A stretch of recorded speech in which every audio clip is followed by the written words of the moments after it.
الان خیلی ازش حرف میزنن و بسیاری از ما تصورمون این هست، خود من هم همینطور بودم، که واقعا این هوش مصنوعی میتونه بسیاری از پرسش ها رو پاسخ بده و در هر زمینه‌ای آدم میتونه مراجعه بکنه به هوش مصنوعی و پاسخ های درست رو بگیره.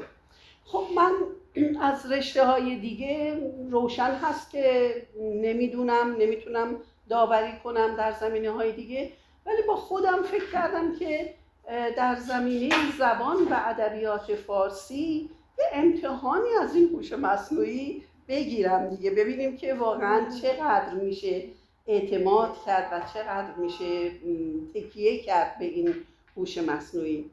و راستشو بگم همینطور که توی اون متن به اصطلاح اعلام شده هم اعلام کردم، از نظر من به عنوان کسی که خب رشته‌اش زبان و ادبیات فارسی هست، هوش مصنوعی مردوده تو این بله. حالا نمونه هاشو فکر کردم بد نیست که با هم یک بخشایی رو بررسی کنیم، با هم بهش بپردازیم. و مثل همیشه من چون ننوشتم متنی رو با خودم نمیارم، همینطور حرف میزنم، ممکنه که از این شاخه به اون شاخه بپریم یا مثلا به هر حال، ولی چند تا نکته رو برای اینکه نشون بدم واقعا نمیشه تکیه کرد، حداقل در زمینه ادبیات فارسی. حالا رشته‌های دیگر رو من نمیدونم، میتونیم به یه نمونه‌هایی برگردیم. اولین چیزی که توجه من رو جلب کرد ترجمه‌ای بود. داشتم من یکی از غزل‌های حافظ رو میخوندم، نماز شام غریبان چو گریه آغازم، به مویه های غریبانه قصه پردازم، به یاد یار و دیار آنچنان بگریم زار، که از جهان ره و رسم سفر براندازم. نگاه کردم به ترجمه‌ای که از این غزل شده بود و برام خیلی جالب بود که هوش مصنوعی مویه رو نمیدونه یعنی چی، یعنی مویه رو دیهار مو ترجمه کرده بود و این اولین نکته‌ای بود که توجه من رو جلب کرد و دیدم که خب بعد غزل رو که ادامه دادم یه جایی در بیت به نظرم سوم هست که حافظ میگه، شاعر میگه من از دیار حبیبم نه از بلاد غریب، از دیار حبیبم. بسیار خوب، تا اینجا من متوجه شده بودم که خب واژه مویه رو اشتباه مو فهمیده و نمیدونه از این جهت این یک نمره به هر حال کم میآورد. ولی بعد ببینید ما در زبان فارسی این میم وقتی که به یه اسم میچسبه میتونه از نظر دستور زبان میتونه دو حالت داشته باشه. یه وقت هست که مثلا کتابم یعنی کتاب من، درسته؟ یه وقت هست مثلا میگیم که آموزگارم، آموزگار من آموزگارم، منتظر میمونیم که فعل بیاد، فعل جمله بیاد. من آموزگارم چی؟ من آموزگارم را دیدم، من آموزگارم را دوست دارم، من آموزگارم را میشناسم، مثلا اگر فعل داشته باشه. اما اگر جمله فعلی نداشته باشه، من آموزگارم یعنی چی؟ یعنی من آموزگار هستم.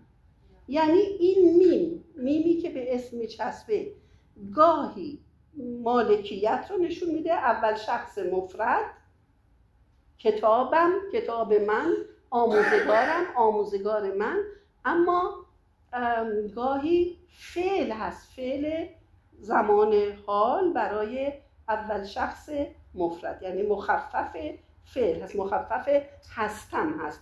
و اینو از کجا میتونیم تشخیص بدیم؟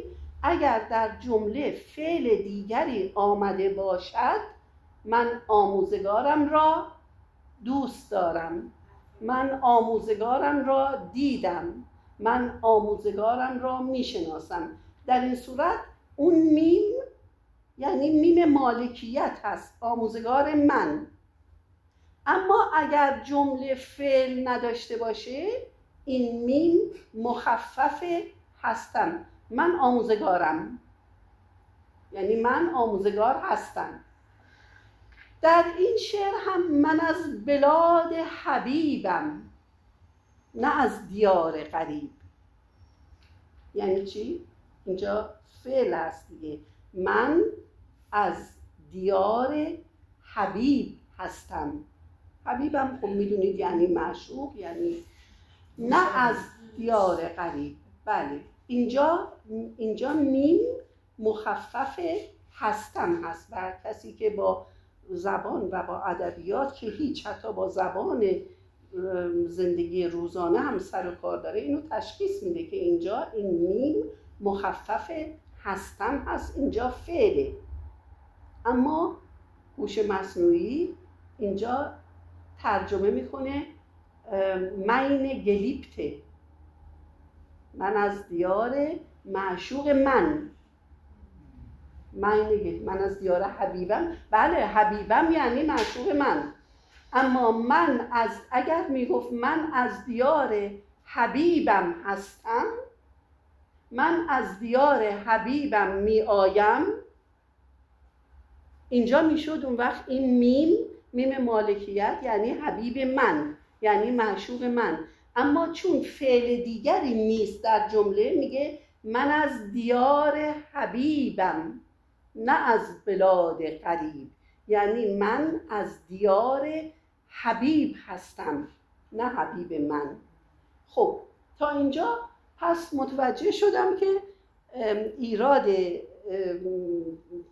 ایراد هوش مصنوعی فقط این نیست که خب یک واژه هایی رو مثلا مویه رو نمیشناسه و مویه رو مو ترجمه میکنه. ایراد هم اینجا ایراد ترجمه نیست، ایراد ترجمه هم هست، اما نشانگر این هست که اصل رو چگونه فهمیده و اشتباه فهمیده و درست نفهمیده.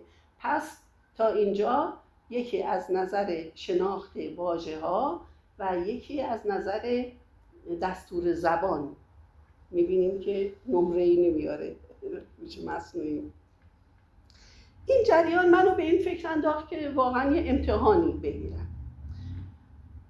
من یکی از شعرهای قدیمی خودم رو که اینجا هم خوندم، شما شنیدین، یک مثنوی دریا رو که خیلی هم قدیمی هست، بخشیش رو یه تغییراتی درش دادم، یعنی یک ایرادهای از نظر وزن و از نظر قافیه در این شعر وارد کردم و بعد از هوش مصنوعی پرسیدم که این 2 سوال مطرح کردم. یکی این که این چه نوع شعری است، فرم این شعر چیست، یک، و دوم این که آیا این شعر ایرادی داره از نظر فنی، از نظر تکنیک شعر آیا ایرادی داره؟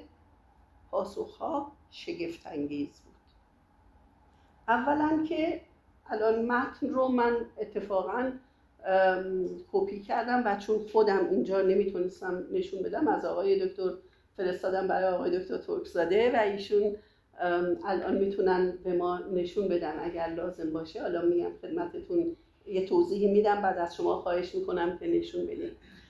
اولا که GPT، درست میگم؟ بله چت GPT، بله با اون صحبت میکردم که معروف ترین ظاهرا. برای من نوشت که یعنی قالب شعر و فرم شعر رو تشخیص نداد، مثنوی رو تشخیص نداد. شگفت‌انگیز، حیرت انگیزتر این که نه تنها این فرم مثنوی رو ما اینجا صحبت کردیم در موردش خیلی کوتاه، الان بازی اشاره‌ای کنم. شناخت فرم مثنوی به این ترتیب هست که میبینیم هر بیت جداگانه، یعنی هر دو مصرع یک بیت قافیه و اگر ردیف هم وجود داشته باشه در شعر، قافیه و ردیفشون یکیه. یعنی در غزل مصرع اول و تمام مصرع‌های زوج، مصرع‌های دوم قافیه و ردیف دارن. در مثنوی بیت با بیت. به خاطر همین هم داستان‌های بلند ما مثل کارهای نظامی، مثل لیلی و مجنون، مثل هفت پیکر، مثل همه اینها به صورت مثنوی هستند، برای اینکه خب خیلی طولانی هستند، نمیشه که همه اینا رو مصرع‌های دوم رو قافیه برای همش پیدا کرد. و شاهنامه حدود 100 با الحاقیاتش حدود 150-60 هزار بیته، یعنی ضرب در 2 کنید چند مصرع. و به خاطر همین هر بیت یک به نام خداوند جان و خرد که از این برتر اندیشه بر نگذرد. ببینید مصرع اول و یا مثلا همین شعر دریا رو، چون حافظه من میدونید متاسفانه حافظه خوبی ندارم، اینو چون حفظم از همین مثال میزنم. دریا هوای مانده ملولم کرد، آواز باز خوانده ملولم کرد، که این ملولم کرد ردیفه و مانده و خوانده اینها قافیه هستند. دریا هوای مانده ملولم کرد، آواز باز خوانده ملولم کرد، آوازهای گم شده را سر کن، گلبغض موج بشکن و پرپر کن. دریا بخوان ترانه باران را، فریاد کن حماسه طوفان را. ببینید هر بیت خودش قافیه و ردیف داره. زنجیر خشم صاعقه را بگسل، دریا غریو موج برآر از دل. ای از هجوم و همهمه ها لبریز، تصویر سبز خواهش و هم پرهیز. ای چشم سبز خیره بر افلاک، از چهره شکن شکن این خاک. خاموش مانده ای ز چه ای دریا، از جوش مانده ای ز چه ای دریا. خشم و خروش و تاب و توانت کو، آوازهای روز و شبانت کو. و همینطور ادامه پیدا میکنه. همینطور که میبینید هر بیت قافیه و ردیف جدا داره، یعنی هر دو مصرع، و این نشانه مثنوی است، فرم مثنوی است و این رو هوش مصنوعی نتونست تشخیص بده. یعنی گفت که نوشته، حالا بعدا میذارم که ببینید بخونید، نه تنها نتونست این رو تشخیص بده، یعنی تا اینجا پس در زمینه واژه‌های زبان فارسی ایراد داشت. مثالش یکی همون موی و مویه. از نظر دستور زبان فارسی ایراد داشت. حبیبم رو، من از دیار حبیبم، اینجا میم رو که هستم هست مخفف فعل برای اول شخص مفرده به عنوان ضمیر ملکی فهمیده. و فرم شعر رو هم نمیشناسه، فرم شعرهای کلاسیک رو نمیشناسه، یعنی تشخیص نمیده این شعری که من امتحان گرفتم و دادم این شعر رو این مثنوی است. از این بدتر اشاره کرده که این شعر نوعی به گونه‌ای، حالا من نقل به مضمون میکنم، عین جمله یادم نیست، میتونیم اینجا بخونیم بعداً. این شعر سپید و شعر سپید گونه‌ای از شعر نو هست. شعر کلاسیک ما فرم و گونه شعر سپید نداریم. ما بعد از اینکه شعر فارسی بعد از شعر دوران مشروطیت که حلقه پیوند بین شعر کلاسیک و شعر نو یا شعر آزاد هست، ما شعر نیمایی یا آزاد داریم و بعد یه تغییراتی باز پیدا میکنه. شعری رو که نه قافیه داره نه وزن عروضی داره، گاهی ممکنه درش قافیه هم به کار بره اما نه به صورت بیت بندی و مصرع بندی، و تو و به هر حال شعری رو که بعدها به شعر منصور هم گفتند، شعر منصور ما بعداً داشتیم، بعد شعر حجم و شعر، این انواع به اصطلاح فرم هایی است که ازش در شعر نو صحبت میشه. از شعر سپید هم ما در شعر کلاسیک فارسی این فرم رو نداریم و پس هوش مصنوعی فرم‌های شعرهای همزمان ما، شعر نو یا شعر آزاد یا شعر، اونا رو هم نمیشناسه، وگرنه مثنوی رو نمیگفت که شعر سپید. ادامه دادم این مسئله رو، اینجایی که میگه، باز حالا بعداً باز نمونه هاشو خواهید دید. در آغاز گفتم که ممکنه من جا به جا مسائل رو مطرح کنم. در آغاز که این مثنوی رو به اصطلاح فرستادم برای این چت جی پی تی، خیلی جالبه که بیت اول رو فکر میکنم فقط فرستاده بودم: دریا هوای مانده ملولم کرد، آواز بازخوانده ملولم کرد. این مثنوی رو هم بگم براتون که علاوه بر این که در خب کتاب شعر من منتشر شده، بارها و بارها در نشریه‌های کاغذی، اینترنتی، در فیسبوک، در جاهای مختلف منتشر شده، پخش شده. خب من انتظار ندارم که جی پی تی من و کارهای منو بشناسه و این شعر رو وقتی که میبینه بگه که مثلا شاعرش نسرین رنجبر ایرانی هست، اما فروغ رو که باید بشناسه. من انتظار ندارم که مصرع اول این مثنوی رو جی پی تی بگه که این بیتی است از فروغ فرخزاد. فروغ فرخزاد دریا هوای مانده ملولم کرد، یک به معنا، از نظر معنا یک جایی بعداً من دیدم فروغ هم گفته که تنفس هوای مانده ملولم می کند، یک همچین چیزی. اما این یک مثنویه که از اول، از آغاز تا پایان من با دریا دارم صحبت می کنم و بهانه‌ام این هست که دریایی که اون زمان براتون خاطرش رو فکر می کنم گفتم که کنارش نشسته بودیم، نه موجی داشت نه حرکتی داشت، بچه ها با قایق‌های پلاستیکی روش بازی میکردن و من با تصویر و تصوری که از دریای خزر و دریای و خلیج فارس و اینها داشتم با دریا صحبت میکنم که دریا دلم گرفته فغانت کو، آوازهای روز و شبانت کو، رو کرده ای به شعله فانوست، در پشت سر رها اقیانوست، دل بسته ای به لؤلؤ و مرجانت، شوری نمانده در دل و در جانت، پابسته نهنگی و ماهی ها، کینگونه غافلی ز تباهی ها. دریا دلم گرفته فغانت کو، خشم و خروش و تاب و توانت کو. من بندیم تو از چه پریشانی، من بنده ام تو از چه بفرمانی. دریا مرا ببین، دریا مرا ببین که چه دلتنگم، اینسان به سر برآمده بر سنگم.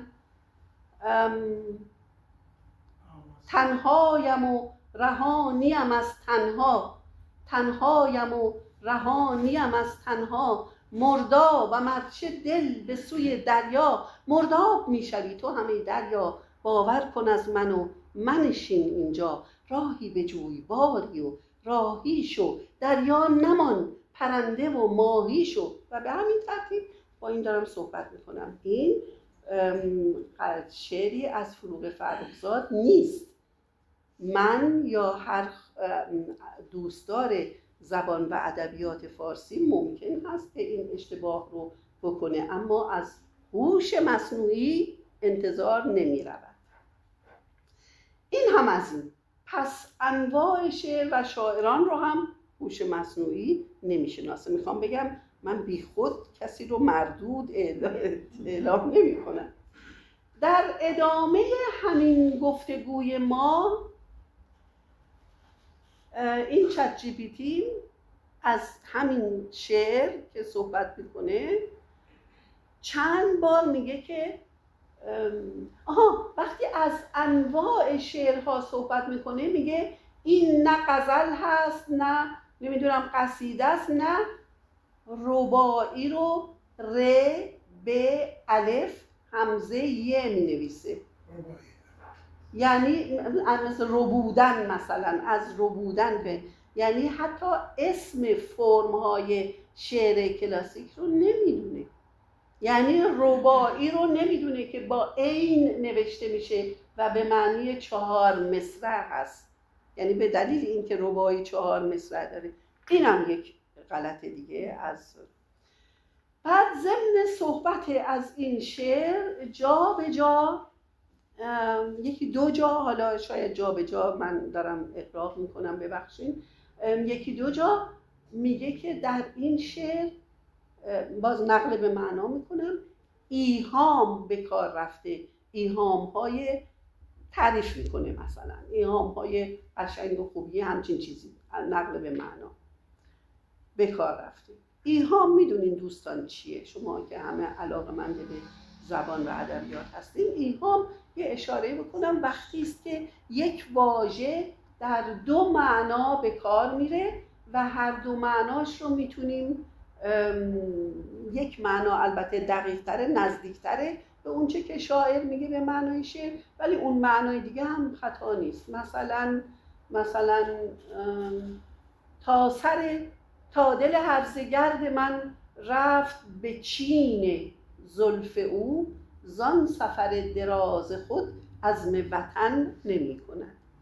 این چین زلف با توجه به این که بعداً میگه سفر دراز، و یعنی هم میتونه وقتی از چین حرف میزنه هم چین و شکن زلف در معنا بده و هم چینی که کشور چین که در گذشته دورترین جای سرزمینی بوده که میتونستن تصور کنن. تا دل هرزگرد من رفت به چین زلف او، یعنی هم میتونیم بگیم رفت به چین و شکن زلف او، هم میتونیم بگیم رفت به کشور چین زلف او که راهش خیلی دوره. زان سفر دراز خود عزم سفر نمی کند، عزم وطن نمی کند. در این شعر من، این مثنوی، من که یادم نمیاد جایی ایهام داشته باشه. حالا شما شعر رو ببینید، شاید شما کشف کنید، من یادم نمیاد که ایهام به کار برده باشن. پس به این نتیجه رسیدم که این جناب هوش مصنوعی به اصطلاح آرایه های شعری رو هم نمیشناسه، نمیدونه ایهام چیه، وگرنه نمیگفت که در این شعر ایهام به کار رفته. و به هر صورت این چند نکته بود. باز هم یه نکته های دیگه بود که من الان از ذهنم پرید، ناگهانی فراموش کردم، ولی به هر حال میبینیم که در هیچ کدام از زمینه‌های، از گستره‌های مربوط به ادبیات فارسی، نه شعر کلاسیک، نه شعر معاصر، نه آرایه‌های شعری، صنایع شعری، نه فرم‌های شعر، نه نام فرم‌های شعر، نه دستور زبان فارسی، نه واژه‌های، در همه اینها این جناب هوش مصنوعی حداقل تو این امتحان رد میشه. به ویژه این که عرض کردم حتی این شعر رو میگه بیت اول رو که همون میگه که این بیت یکی از بیت‌های، نخستین بیت یکی از شعرهای فروغ فرخزاد، همچین چیزی هم نیست. بنابراین حالا چرا اینا رو مطرح میکنم؟ برای اینکه بسیاری از ما واقعا، من رشته های دیگه به خودم اجازه نمیدم وارد بشم، چون میدونید امروزه متاسفانه این رسم هم هست که هر کسی در هر، یعنی مثلا کسی اصلا حتی یک کتاب روانشناسی، روانکاوی نخونده اما مقالاتی می نویسه در زمینه روانشناسی و روانکاوی و منتشر میکنه و به هر حال تو زمینه های مختلف. به نظرم این درست نیست. به هر حال هر کسی فقط در گستره تخصص خودش میتونه داوری کنه، حرفی بزنه. و من در زمینه ادبیات فارسی همینطور که الان چند نمونه رو براتون گفتم، هوش مصنوعی رو امتحان کردم و متاسفانه باید بگم که مردوده و ما نمیتونیم واقعا تکیه کنیم به پاسخهایی که از شاید تو زمینه‌های دیگه هم همینطور باشه. به هر حال آقای دکتر ترکزاده پزشکی، دوستان دیگه همه تو زمینه‌های مختلف، ما این بارها همیشه گفتم، همیشه تکرار میکنم و از این بابت هم خیلی خوشحالم و از تکرارش هم ابایی ندارم که این چهارشنبه‌های ادب یک کلاس استثنایی در تمام تاریخ و در تمام دنیاست. چرا؟ چون تک تک کسانی که اینجا می‌نشینن خودشون متخصصن تو زمینه‌های مختلف و علاقه مشترک به زبان و ادبیات فارسی ما رو دور هم جمع می‌کنه. بنابراین تو زمینه‌های دیگر رو به متخصصین رشته‌های دیگه واگذار می‌کنم، اما حداقل در زمینه ادبیات و ادبیات فارسی واقعا باید خیلی با احتیاط وارد شد. خیلی ها هستن که فکر میکنن بسیار خوب الان میتونیم بشینیم تو خونه و مثلا از طریق اینترنت هر چیزی رو که میخوایم پاسخامون رو بگیریم و اما این یک نمونه بود برای اینکه نشون داده بشه اینطورها نیست. آقای دکتر میتونم ازتون خواهش کنم این نمونه ها رو نشون بدیم که خواهش میکنم بفرمایید. بله خواهش میکنم. این هوش مصنوعی مثل خود بنده میمونه که چیز ادبیاتش خیلی ضعیفه. من از هوش مصنوعی از گوگل پرسیدم که تز من درباره نورکوم آفتابی الکل قانون آلمان شده کجاست؟ اصلا جوابی نمیدونم، بده نکرد. از هوش مصنوعی تمام تکستی که من تو تزم نوشتم برای من جواب داد. هوش مصنوعی چیزایی داره که بهش دادن. بله بله. ادبیات رو کسی تا واقعا بهش نرسیده، مخصوصا ادبیات فارسی. فکر میکنم اگر از لحاظ ادبیات آلمانی اشعار رو اینا سوال کنیم شاید جوابهای بهتری بگیریم. هوش مصنوعی الان اگر که ما بخوایم بگیم برای اداره دارایی یا اداره فلانجا یک چیز بنویسیم، بهترین فرمی رو بنویسه که حتی اون وکیل نمیتونه. بله. اینا چیزاییست که بهش دادن.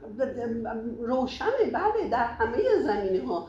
منتها خب من ادبیات فارسی رشته تخصصیمه. اگر مثلا ادبیات آلمانی، خب جواهر رشتهش ادبیات آلمانی، ادبیات آلمان بود، من نمیدونم، میتونه سوال کنه، امتحان بگیره، من ولی نمیتونم. به هر صورت من فقط توی رشته خودم ادبیات هوش مصنوعی مثل خود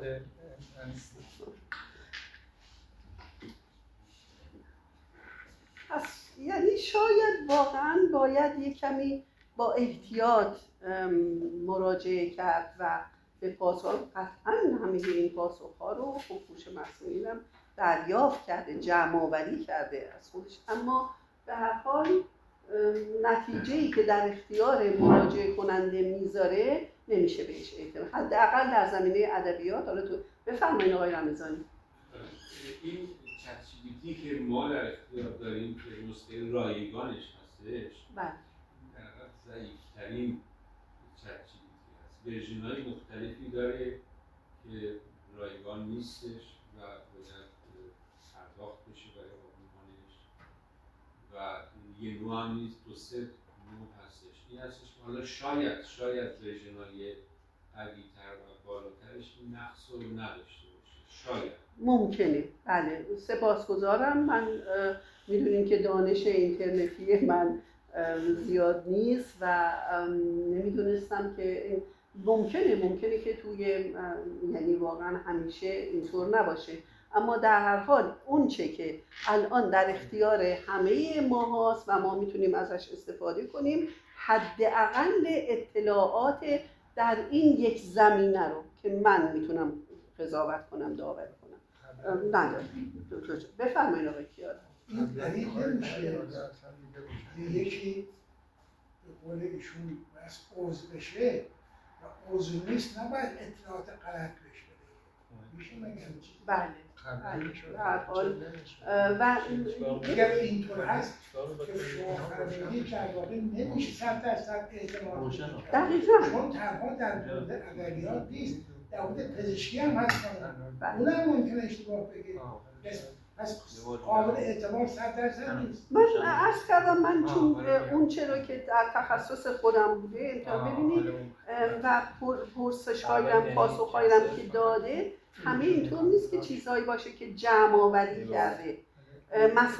مثلا این که میگه این بیت نخستین بیت یکی از شعرهای فروغ فرخزاده، خب این باید یک جایی اینطور ثبت شده باشه و این کجا همچین چیزی بوده تو این و یا موردهای دیگه. در حال به نظر میرسه که پاسخ میخواد فقط بده، یعنی حداقل حالا این یعنی اینطور. و من وظیفه خودم دیدم که این تجربه رو با شما دوستان هم در میون بذارم برای اینکه واقعا یه زمینه‌های حالا ادبیات شاید مثلا در مورد یه شعر آدم بخواد بپرسه خیلی تعیین کننده نیست، اما یه مواردی هست که باید با دقت با اطمینان آدم بتونه تصمیم بگیره و بدونیم که چه این نکته دیگر میتونم خواهش میکنم. بله بفرمایید. اینطور نیستش که داده ها رو به چت‌جی‌پی‌تی داده باشه. بله. در اصل میره سراغ سایت‌های مختلف و دقت بکنید تو سرچ ما میکنیم تعداد سایت‌هایی که میره گوشه سمت چپ نشون میده، مثلا به 3 تا سایت مراجعه کرده، به 4 تا سایت مراجعه کرده، معمولا روز 3 تا هستش. این در مراجعه میکنه و اطلاعات اون رو میخونه و سایت بعدی و سایت بعدی بعد اینا رو ترکیب میکنه و از اینها نتیجه‌ای در رابطه با سوالی که ما ازش کردیم و مثلا پاسخ. بله خب ولی به هر ترتیب مسئله ما این نیست که مسئله مراجعه کننده این نیست که اون چگونه اینها رو تهیه میکنه این اطلاعات رو. مسئله اینه که آیا ما میتونیم اعتماد کنیم و ببینید الان این مثلا در دریا هوای مانده ملولم کرد، من اینجا نوشتم آواز پرملال ملولم کرد. خب این قافیه و ردیفش غلطه، مخصوصا غلط به کار برد و از اون پرسیدم که آیا ببخشید آقای دکتر شما پشت من نشستید، پرسیدم که این شعر آیا از نظر وزن و قافیه و اینا ایرادی داره و نتونسته این ایراد رو بگیره. این باید مصرع دوم درستش اینه دریا هوای مانده ملولم کرد، این ملولم کرد ردیفشه آواز بازخوانده ملولم کرد. من اینجا نوشتم آواز پرملال ملولم کرد. این ملولم کرد وقتی که ردیف باشه پس اونجا چون مانده هست باید اینم پیش از ملولم کرد یک واژه‌ای باشه که آخرش مثل مانده، مثلا خوانده، آواز بازخوانده، رانده، مثلا یه همچین چیزی باشه. این غلطه و این غلط رو نتونسته بگیره. آوازهای گم شده را سر کن، گلبغض موج بشکن و پروا کن. اینو من مخصوصا عوض کردم. اصلش این هست آوازهای گم شده را سر کن، گلبغض موج بشکن و پر کن. یعنی این کن ردیفه و پس قبلش باید قافیه باشه. اینجا وا با سر هم قافیه نیست، پر با سر هم قافیه است. یعنی اصلش این هست گلبغض موج بشکن و پر کن. اینجا وقتی من نوشتم پروا کن غلطه، از نظر قافیه غلطه و این باید متوجه میشد، نشده. دریا بخوان ترانه باران را، فریاد کن حماسه طوفان را، زنجیر خشم سائقه را بگسل، دریا غریو موج برآر از دل. دیگه بقیه رو درست نوشتم. ای از هجوم و همه ها لبریز، یه به یک جا افتاده، از جوش مانده باز زچه ای دریا، از جوش مانده باز زچه ای دریا. من بندیم تو از چه پریشانی، من بنده ام تو از چه بفرمانی، خشم و خروش و تاب و توانت کو آوازهای رو. ببینید بعد زیرش نوشته که غالب به نظر میرسد مجموعی از مضامین و تصاویر آزاد با تکرار و تکیه بر موسیقی کلام باشد. غالب رو شما یعنی پاسخ باید باشه غالب این شعر مثنوی است، نه اینکه توضیح میده مجموعی از مضامین و تصاویر آزاد. نام دقیق غالب کلاسیک مانند مثنوی، غزل، بعد رباعی رو ببینید به جایی که با این بنویسه یعنی چهارتایی با رباعی اینجور نیست. نام دقیق غالب کلاسیک مانند مثنوی، غزل، رباعی نیست. همچین چی این مثنویه، این غالب اسمش. میتوان گفت شعر آزاد یا نوپردازی. شعر نیمه آزاد شعر سورئال نمادین است. این شعر آزاد نیست. این فرم این شعر غالب مثنوی است. فرم از نظر تقسیم بندی ابیات و ارجاع به نسق صوتی، آوای دریا، طوفان، موج و عدم پیروی از قافیه یا وزن منظم. عدم پیروی از قافیه یا وزن منظم، این که قافیه داره، وزن شعری داره. اینا رو اون 5 دقیقه که داده بودیم بهش مثل این که تموم شده. نه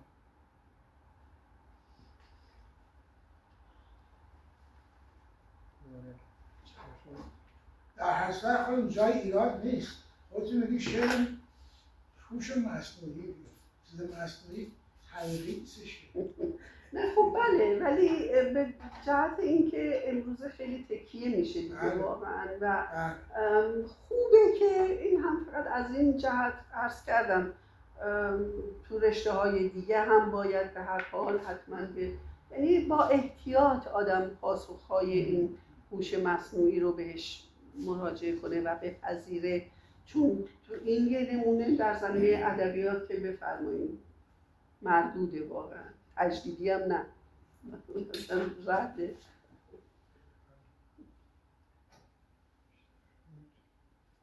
یه بار قطع کنید دوباره بس کنید آقای دکتر. ببخشید این دانشجوهاتون هم همینطوری به چالش میکشید یعنی که فقط در پیوند با هوش مصنوعی؟ نه اتفاقا خب اینجا دانشجوهایی که تو بخش ایران شناسی من باشون سر کار داشتم بیشترشون کسانی بودن، دانشجوهایی بودن که یا آلمان متولد شدن، بزرگ شدن، پدر و مادر از خانواده های ایران، یا اینکه ایران مثلا دیپلم گرفتن بعد آمدن اینجا شروع کردن. انتظار خیلی زیادی نمیشد ازشون داشت و من هم‌مغمم این بود که بیشتر کمک بشه، یعنی به هر حال به ویژه برای نسل‌های بعد از ما واقعا این زبان و ادبیات حفظ بشه. و راستشو بگم شگردم این بود که تک تک این دانشجوها رو برای هر کدومشون یه سیستم، یه روش بنابر میزان سواد ادبی که درشون تشخیص میدادن.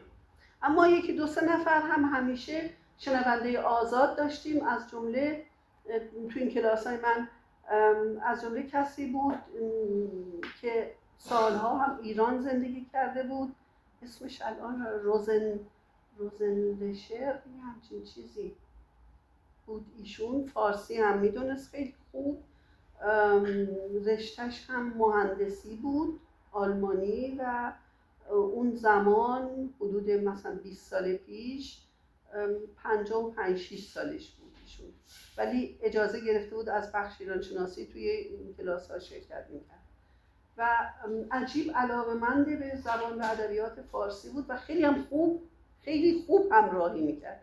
یعنی واقعا بیشتر از خیلی وقتا بهتر از برخی از دانشجوهای این رشته. نه ولی این بله رسید به اینجا. ببینید نوشته اگر قصد دارید با قالب مشخصی هماهنگ شود می توانید تصمیم بگیرید که یا به قالب آزاد ادامه دهید یا برای غزل مثنوی با قافیه و وزن مشخص بازنویسی کنید. یعنی یک مثنوی رو که وزنش مشخصه، قافیه‌هاشون مشخص، اینو تازه بازنویسی بکنیم و یا به قالب آزاد. این شعر خب گونه شعر نثر چی قالی، شعر بلند با توقف‌ها و ایهام‌های شاعرانه، بیشتر به شعر سپید یا شعری با وزن مشخص نیست. شعر سپید اصلا وزن نداره. شعر سپید مثلا فرض میکنیم، نمیدونم حالا کوه با نخستین سنگ ها آغاز می شود. ببخشید آقای دکتر شما خوش نه من اینجوری نشستم که کوه با نخستین، شاملو میگه کوه با نخستین سنگ ها آغاز می شود و انسان با نخستین یا نخستین در من با نخستین نگاه تو آغاز شدم. نه وزن عروضی داره، نه قافیه داره، نه ردیف داره، اما شعره. و این هم حالا یه پرانتز باز کنم، این چیزی هم که ما امروز بهش میگیم شعر حالا یا شاملویی یا زیبا، نمونه هاش در گذشته هم داشتیم، قدیمتر هم بوده، خیلی قدیمی هم بوده. شمس میگه، شمس تبریزی، و آن خطات 3 گونه خط نوشتی، یکی را هم خود خواندی هم دیگری، یکی را خود نخواند، یکی را دیگری نخواندی خود خواندی، درست یادم نیست، و یکی را نه خود خواندی نه دیگری، آن خط 3 منم. به هر حال میخوام بگم که الان اینجا ببینید از شعر سپید حرف میزنید یا شعری با وزن مشخص نیست، آهنگ صوتی قوی دارد اما وزن عروضی مشخص و مکرر ندارد. موسیقی و ریتم با استفاده از تکرار، ایهام و هماهایی واژگان مثل کرد و کرد، یا اینجا شاید فکر کرده کرد و کرد، در حال که همچین چیزی نیست. در هر دو مورد کرد هست. دریا هوای مانده ملولم کرد، آواز بازخوانده ملولم کرد. البته اصل شعر رو فرستادم، نه اینکه مخصوصا یکی 2 مصرعش رو غلط کردم برای اینکه غلط واردش کردم، قافیه و ایناشو به هم زدم برای اینکه ببینم تشخیص میده یا نه. موسیقی ریتم با استفاده از تکرار، ایهام. موسیقی کلام استفاده از افعال امری و درخواست‌های بلند مانند سرکن، بخوان، فریاد کن، بگسل که ضرباهنگ شکل سرودی می‌دهد. تصویرسازی، تصاویر دریایی و طوفان و موج و صاعقه با کنایه از دریا به مفاهیم عاطفی و وجدان انسانی. ساختار به نظر می‌رسد بیت‌بندی نامشخص ولی گاه به صورت خطوطی کوتاه و پیوسته با تکیه بر تکرار و فراخوانی به سبک شعری آزاد یا نیمه سبک تمایل دارد. اصلا نیمه سبک چیه؟ اصلا اصطلاح نیمه سبک اگر بخواهی میتوانم با تقسیم بندی دقیق من نوشته بودم سپاس، نه میخواهم بدانم این شعر غزل است یا رباعی یا مثنوی یا ترجیباً یا 2 بیتی یا مخصوصا اسمش فرمای شعر رو هم براش بردم. شعر را باز میفرستم و لطفاً به فارسی پاسخ بدهید. دریا هوای مانده ملولم کرد. خب همین، بله این شعر را دریافت کردم. حالا میگه که میخواهید تحلیل، ترجمه یا اینا، من گفتم نه، فقط میخوام بدانم نام قالب و فرم این شعر چیست و دیگر این که آیا این شعر از نظر فن و تکنیک شعر فارسی غلط دارد یا درست است. یعنی 2-3 تا غلط دیدیم که قافیه و اینا وارد کردم مخصوصا و میخواستم ببینم تشخیص میده. باید متوجه میشد مثلا اونجا آواز دریا هوای مانده ملولم کرد، اونجا نوشتم آواز پرملال ملولم کرد، در حالی که اصلش بوده آواز بازخوانده ملولم کرد. این پرملال ملولم کرد غلط از نظر قافیه، باید متوجه میشد. حالا یه شعر صحیح رو بهش بدی. خب همین رو صحیحش رو براش فرستادم. تصحیح میکنه. نه که این غلط مخصوصا یکی دو تا از این مصرع‌ها رو من قافیه هاشو غلط کردم، وزنشو غلط کردم، فرستادم تشخیص نداده. بعد آخر سر شعر درست رو براش فرستادم، گفتم که این شعر قالبش هم حالا بگو قالبش چیه، نمیدونه قالب مثنوی رو مثلا نمیتونه تشخیص بده، اونجا هم اون اشتباه ها رو نتونست تشخیص بده. مثلا همش تکرار میکنه موسیقی کلام بله، ولی استفاده از ایهام، کجای این شعر ایهام داره؟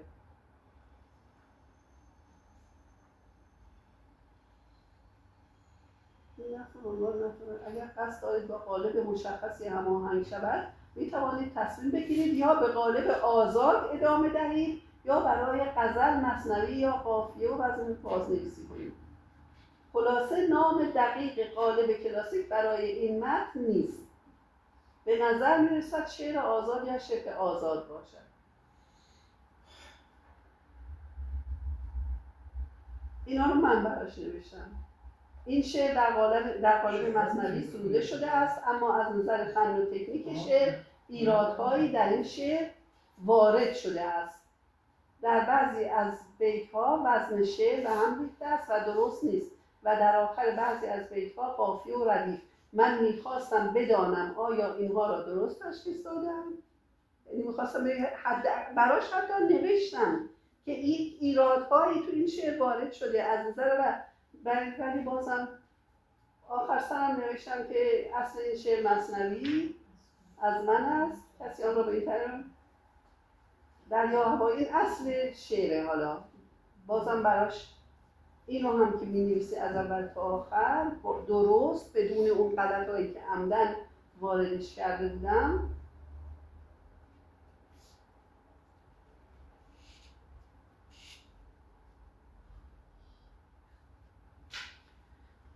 شما این شعر صحیح شد پسش فرستاد. بله دیگه، بله.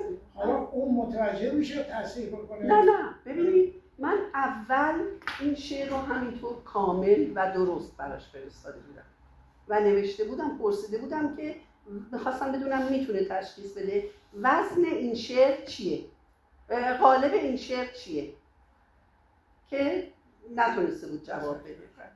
بعد برداشتم مخصوصا یه جاهایشو ایرادهایی وارد کردم، مثلا دریا هوای مانده ملولم کرد، آواز باز خوانده ملولم کرد، به جای باز خوانده نوشتم دریا هوای مانده ملولم کرد، آواز پرملال ملولم کرد. این غلطه از نظر قافیه و ردیف، متوجه نشده بود، نمیشه. وزن رو یکی دو جا الان یادم نیست کجا یک واژه‌های اضافی واردش کرده بودم فرستادم، نوشتم که وزنش درسته، متوجه نشده. و اصلا میگه این قالب شعر سنتی نیست، میگه قالب شعر سپیده. شعر سپید اصلا ما در شعر سنتی، شعر کلاسیک فارسی نداریم. سپید اصلا به هر حال اونجا هم که آقای دکتر یک بخش دیگه هم بود که می نوشته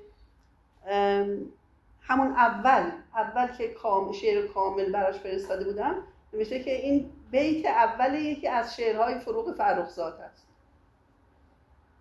از اول میل شماست. دومی بوده فکر میکنم، نه فکر کنم دومی بود. آره نه اینم نیست. نه خب پس شاید من نفرستادم براتون. من این که هست ببینم از سومیش دیگه نیست. آره سومی رو فکر کنم سومی، آره شاید سومی بوده. خیلی مهم نیست. این دومیه. بله خب پس نیست، من اشتباه گفتم که مشکل دارم برای.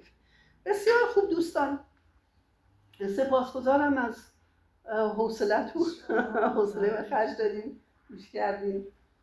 به هر حال دلم میخواست که این موضوع رو با همدیگه بررسی کنیم، این اشتباهایی رو که مرتکب شده هوش مصنوعی. برای ما که فرق نمیکنه، برای بنده که فرق نمیکنه. این شعر هم خیلی سال پیش گفته شده و منتشر شده، کتابش هم چاپ شده جایی هم همینطور، و من میدونم که ایراد هم به عنوان شخص سوم ایرادی نداره، نه از نظر وزن. اونای ایرادها رو مخصوصاً وارد کرده بودم برای اینکه امتحان بگیرم از هوش مصنوعی. فقط فکر کردم که به هر حال مطرح کنیم با هم دیگه، ببینیم اینا رو صحبت کنیم، برای اینکه بعد از این حالا نه فقط در زمینه ادبیات، ما یه وقتایی هست که سوال‌های پرسش‌هایی رو مطرح می‌کنیم که ممکنه واقعاً خیلی مهم باشن، خیلی نمیدونم تو زندگی حواسمون باشه که آنچنان که معروف شده هوش مصنوعی همه چیز دان نیست. یک کمی با احتیاط برخورد کنیم. به من داد. بله. همون تکسیست که هرچی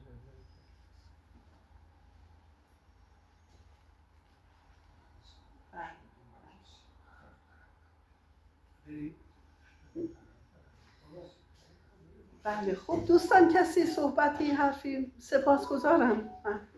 آقای علیرضا.